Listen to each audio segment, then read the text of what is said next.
This video has been produced to assist you in the use of the Micro-Drill-Out Power Extractor. First, obtain a 1/4 or 3/8 variable speed electric or battery powered drill set for reverse or counterclockwise.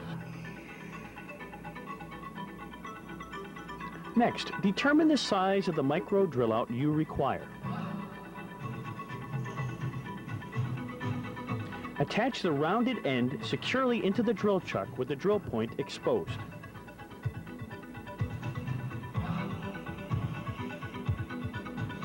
Place the tip of the micro-drill-out onto the broken fastener and begin drilling.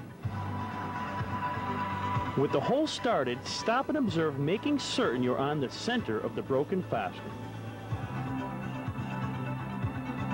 The most important step in extracting a broken fastener is drilling a hole on center and straight.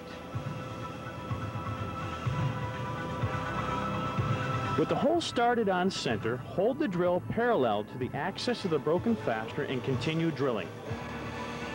We recommend an approximate speed of 75 to 100 RPMs.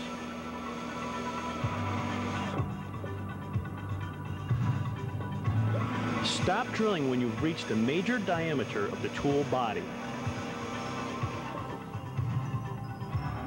Now, remove the micro-drill-out from the drill chuck and reattach the tool at the opposite end onto the hex portion.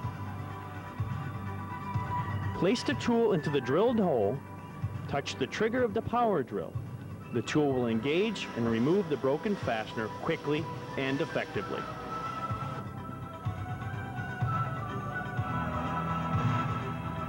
To remove the micro-drill-out from the broken fastener, firmly tighten the broken fastener into a vise.